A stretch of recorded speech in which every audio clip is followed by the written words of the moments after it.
It's like, just calm down, folks. Just calm down.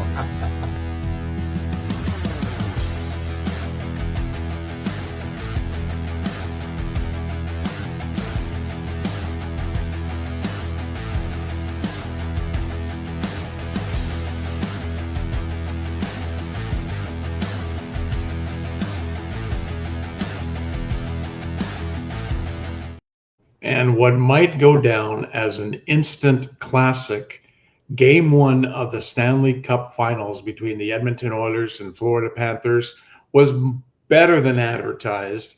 The Edmonton Oilers winning Game 1 4-3 in overtime. We'll take you through up and down. It was back and forth. Each team had their chances. Each team had a push.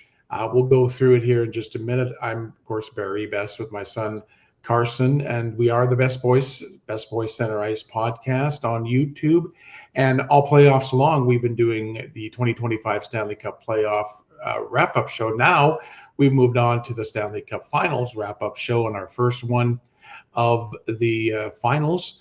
We would, of course, like to remind everybody that all of these will be available on the Best Boys Center Ice podcast YouTube channel. And that is available through the Refocused Radio Network, along with a great podcast like Sweep the League with Rudy Campos Jr. and I Am Refocused Radio with Shemaya Reed. But tonight, Carl, we've been waiting for this for over a week. Game 1 of the Stanley Cup Finals. We both said this was going to be a long series. We both said this could have the potential of being one of the more entertaining and hard-fought series. And if Game 1's any indication, Carson, we're in for a hell of a next week and a half or two of the Stanley Cup Finals. Yeah, I mean, you said it, instant classic. This is going to be a game that's going to go down in the storybooks. I mean, both teams played really hard. Both teams had their moments of being the better team. And, the game went as almost as long as it could have with the Draisaitl's OT winner with 30 seconds left in the first overtime. This is indication of a great series because not very often, I feel like in the Cup final, do you see overtime Game 1? Doesn't happen very often, and it did tonight. And this, like we said, we think this is going to be a 7-game series, and I would not be surprised. I mean, the way both these teams played. Even though Edmonton has a lead, no one has the upper hand of this series because both teams are great clubs. It's like you've got the irresistible force and the immovable object going against each other, because both of these teams, these are the two teams that deserve to be in the Stanley Cup final. These are the two best teams in the NHL right now, bar none. You could look at records, you could look at who won the West, who won the President's Trophy. The Florida Panthers and the Edmonton Oilers are the best all-around, up-and-down team out of the 32 in the NHL. This is why this is going to be such a classic. And you're right, Carr. It went back and forth. It was like the Oilers had the advantage by scoring first with like a minute 6 in. Leon Draisaitl gets his 8th. But then Florida comes back and scores the next 3.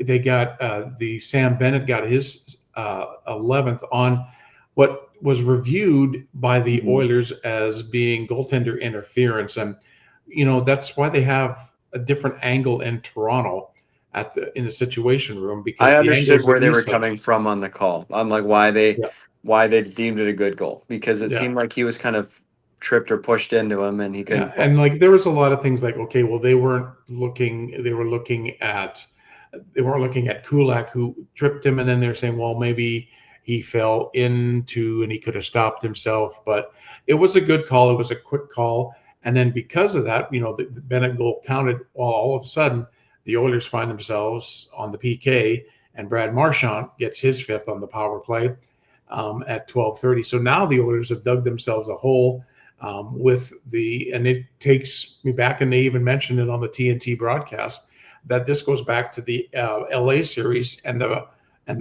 coach's challenge that cost the Kings series and the series because of the power play. So here we go into the second period, and Florida has a 2-1 lead, and then Bennett gets his second of the game, 12th of the playoffs. He's leading the playoffs right now in goal scoring. So here we go, second period. Florida's got a 3-1 lead, and we know what Florida does with a 3-1 lead. They just bury you and bury you and bury you. But then something happened on that team in the later part of the second period. Victor Arvidsson scored about minute 17 after Bennett did. So we got the Oilers got the 3-2, but they noticed it on the TNT broadcast. It wasn't the Florida team, especially that came out in the third period, on their heels, not doing their normal forechecking. I think until deep into overtime in the third period.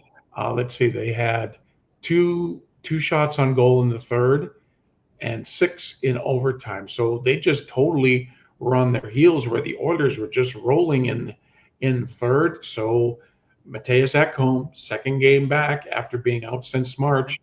A beautiful setup from Connor McDavid and Kasperi Kapanen, who second assist of the game. Now we're tied, and then we head into overtime. So what happens usually in overtime? It either ends early with a garbage goal or it ends late with just a fantastic play.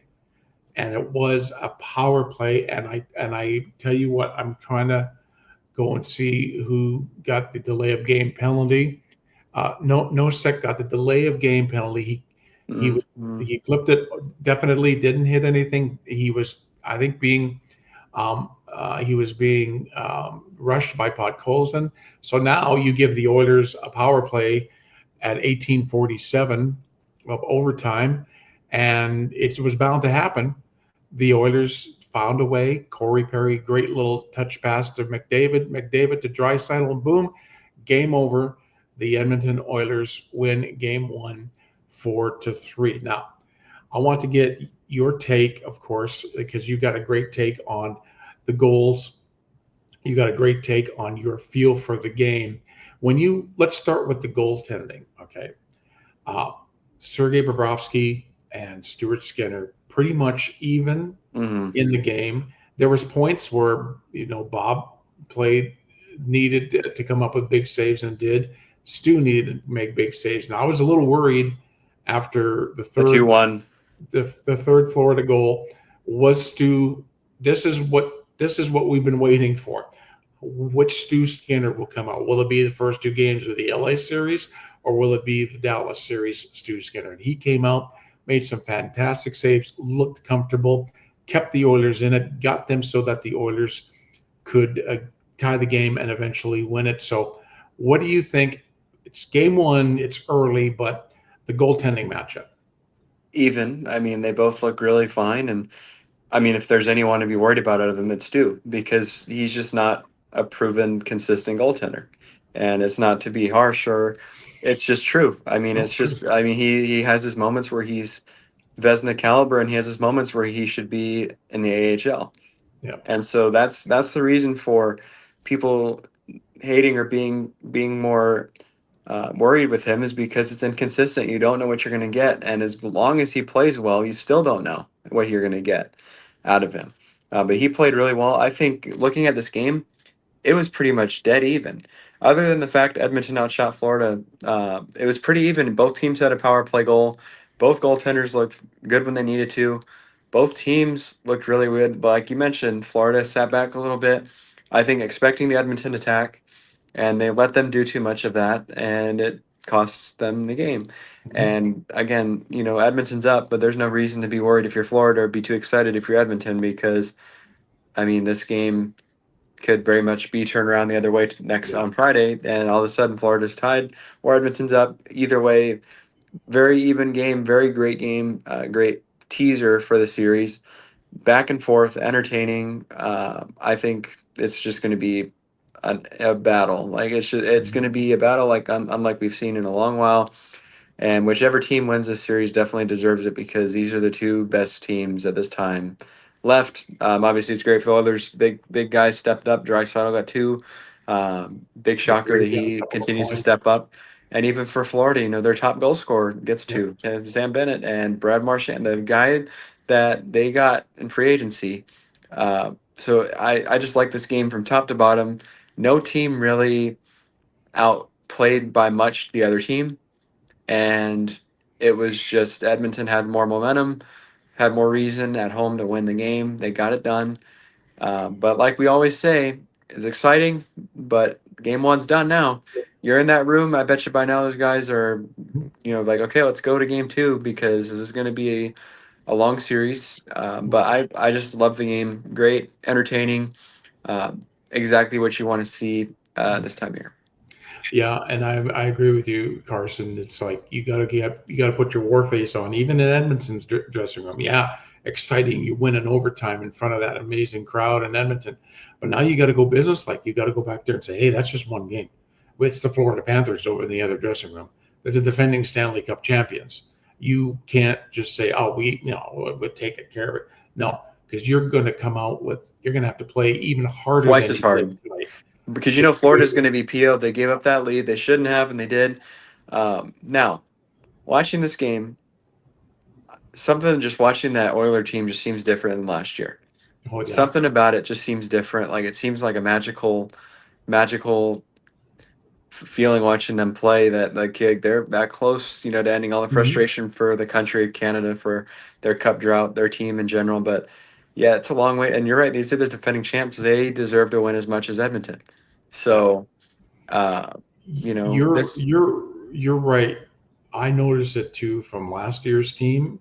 I think last year's team in the final were kind of shell shocked in those first couple of games because I think Bob shut out the Oilers in the first game in Florida.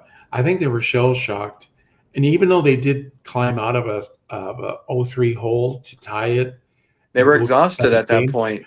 they weren't ready for the rigors because they'd gotten, to the conference finals against Colorado, or a few when Colorado won, but then, this was last year was their first trip to the Stanley Cup Finals since 2006. And that was being from the eighth seed and just going blasting through. But there But it's is a history difference. repeating itself because Florida was a team in 2023 that lost to Vegas, and they came back with a vengeance for that experience and took it over. And even though Edmonton almost did it, Florida grinded it out and got it done. Doesn't matter how they did, they got it done. But now it seems to be just history repeating itself that the Oilers have kind of figured out what it takes at this time to be that team and lock it in. And it's just it's different watching them play this year than last year, but Yeah. again, I give all the credit to Florida with how they retooled that team because they lost a lot of people and they made it work and they filled in the gaps they needed to, and they are. I mean, if they win, they're going to be on their way to being another dynasty. I think they're. They're going to I take don't see over a the state team. of I don't Florida see a as team in the team. East that can, if they No. continue to beat, that can really keep up. Honestly, it's just incredible. But really good series so far. Really good game. But now you hit the reset button to Friday night's game two, again at Edmonton. 7 o'clock Central, I believe, will be the start time. Yeah. I think this is going to be just a crazy atmosphere again. I think that it's just going to be back and forth. I think that Edmonton's going to come out with energy after winning the game. Florida's going to come out and want to take it back. I think game two, I do actually think that Florida is going to somehow grind it out and get it done. I just think they're that good of a team. They want to send it back home, tied up, but at the same time, wouldn't be surprised Edmonton just has a statement game and takes it. It's It's just gonna be good. it's kind of like every game is like a It's a toss up. pick 'em. Like who do you like? Just pick them, and then because You they're so evenly you're matched. not wrong for picking either way of No. this. Any game of this series, you are not wrong for picking either side because both teams deserve to win each game that they play. Mhm. Yeah. So we're settle in, folks. We're in for a fantastic Man, I Stanley imagine Cup your final. heart rate was through the roof after that. I was telling my girlfriend Beth. I said, "Do these people know I have a heart condition?" Because it's like, oh, that overtime, just like Your poor it, it, neighbors. my neighbors now, new neighbors, thinking, "What is going on?" He's yelling and screaming like a banshee. It's so funny because every time Florida got the puck and got it in Edmonton zone, you're going, "Oh, come on, Stu, don't let in this. Hate to say it like that. And then the Kapanen almost got one on a fantastic rush, and then you're thinking, okay, power play hasn't been clicking yet today, and then that's what wins it for you. So, as an And for all Oilers we know, we could fan, still be watching a game right now if they didn't score. yeah. Um, as an Oiler fan, you're just ecstatic, but as a journalist, as a podcaster, as you got to think, all right, now forget about this game. It's going to be fun for the fans to enjoy it for a couple of days, but got to get back to work on the ice tomorrow. And because Florida is going to be doing the same thing. But it's going to be a fantastic series. Game 2 is Friday night from Rogers Place in Edmonton, 7:00 Central Time. So we'll be on again, barring overtime, about probably a half hour after the game ends tomorrow night. Just if you've not really followed the game of hockey very much, or you catch it every once in a while, you should now tune in to the Stanley Cup Finals, because they're battling for the most prestigious trophy. And like other sports leagues think the Stanley Cup is the most prestigious trophy in all of sports. So, and if you caught game 1 and you're not a fan, you're probably a fan now, because that's what hockey is all about. Back and forth. It's not a 6-1 win. It went to overtime. It was back and forth. It's great. Can't wait for, like I said before, I can't wait for game 2 on Friday night, and we'll be on right after the game ends from Rogers Place with our wrap-up show. So again, Carson, great job with the graphics. It looks really good. Everything pops really nice. Carson did all the intro. Everything you see here on the screen, I love doing it. Is Carson's deal. This show will be uploaded tomorrow morning to our Best Boys Center Ice podcast YouTube page, also on Spreaker.com, and then you can get the video of the Best Boys YouTube channel on the Refocus Radio Network. And I'm probably not going to do one tonight, but in the morning I'll do a TikTok wrap up of the game 1 of the Stanley Cup Finals. The Edmonton Oilers win in overtime thanks to Leon Draisaitl's second goal of the game on the power play. The final score 4-3. But let's rewind, like Carson said, hit the reset button. Let's go to game 2 is Friday night in Edmonton. And in the meantime, and in between time, everybody have a great hockey night.